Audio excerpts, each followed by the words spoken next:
মাইজভান্ডার দরবার শরীফ বাংলাদেশের অত্যন্ত সুপরিচিত একটি দরবার শরীফ, যেটি হলো মাইজভান্ডার দরবার শরীফ। এটা একটা আধ্যাত্মিক প্রাণকেন্দ্র, অর্থাৎ সুফি চর্চা মারেফতের প্রাণকেন্দ্র হলো মাইজভান্ডার দরবার শরীফ। চট্টগ্রাম ফটিকছড়িতে অবস্থিত বিখ্যাত আউলিয়া গাউসুল আজম সৈয়দ আহমদুল্লাহ মাইজভান্ডারী রহমতুল্লাহ আলাইহি তার দরগা মাজার প্রাঙ্গণ। এই আধ্যাত্মিক আউলিয়া 1826 খ্রিস্টাব্দে তিনি জন্মগ্রহণ করেন। এই দুলির দ্বারায় আগমন করেন আধ্যাত্মিক আউলিয়া। শৈশবকাল থেকেই তিনি ধার্মিক এবং শরীয়তের বিজ্ঞ আলেম ছিলেন আহমদুল্লাহ মাইজভান্ডারী রহমতুল্লাহ আলাইহি। শৈশবকাল থেকেই তিনি বেড়ে উঠেছে সুফি চর্চা, আধ্যাত্মিকতা, মারেফতের দিকে তিনি কঠোর সাধনা করে আল্লাহর পক্ষ থেকে আধ্যাত্মিক পাওয়ার কামালিয়াত লাভ করেছেন গাউসুল আজম মাইজভান্ডারী রহমতুল্লাহ আলাইহি। তিনি 4 তরিকার খেলাফত প্রাপ্ত একজন আধ্যাত্মিক আউলিয়া। যদিও তিনি কাদরি এবং চিশতিয়া সমন্বয় করে এই মহান সুফি সাধক তরিকা প্রচার করেছিলেন।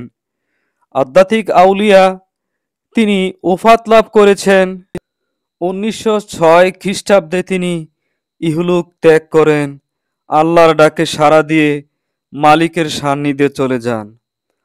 যাওয়ার আগে এই আধ্যাত্মিক আউলিয়া তার আপন ভাতিজা সৈয়দ গুলামুর রহমান বাবা ভান্ডারী রহমতুল্লাহ আলাইহিকে তিনি দায়িত্ব অর্পণ করেন তার দরবার শরীফ পরিচালনা করার জন্য।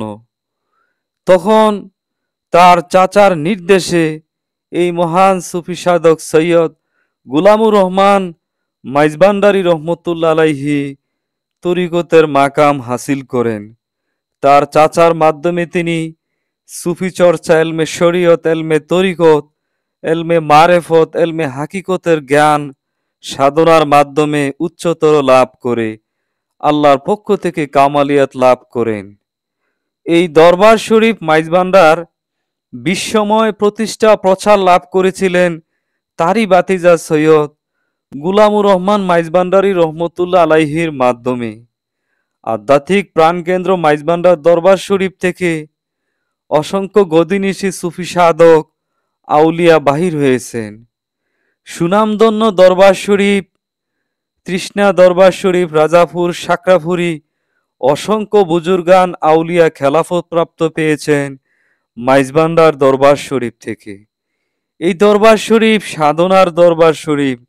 এই দরবারে গিয়ে তরিকা গ্রহণ করার মাধ্যমে, সাধনার মাধ্যমে আল্লাহর নৈকট্য লাভ করা যায়। নিজের চরিত্রকে সংশোধন করে আল্লাহ ও রাসূলের চরিত্রে চরিত্রবান হওয়া যায়। সুফি সাধক আউলিয়ারা মানুষকে শিক্ষাই দিয়ে থাকেন চরিত্র সংশোধনের মাধ্যমে আল্লাহর নৈকট্য লাভ করতে পারে। ওই শিক্ষাই সুফি সাধক আউলিয়া ইকরামগণ মানুষকে দিয়ে থাকেন। যুগে যুগে পথ ভোলা মানুষ, পাপিতাপি মানুষকে সঠিক পথ দেখিয়ে দেওয়ার জন্য আল্লাহ এই জমিনে অসংখ্য সুফি সাধক আউলিয়াকে পাঠাইয়াছেন, যেন সাধনার মাধ্যমে তাদের পথ অনুসরণ করে আল্লাহ ও রাসূলের নৈকট্য লাভ করতে পারে। তো প্রিয় বন্ধুরা, আমার চ্যানেলটা সবাই সাবস্ক্রাইব করে আমার পাশে থাকবেন।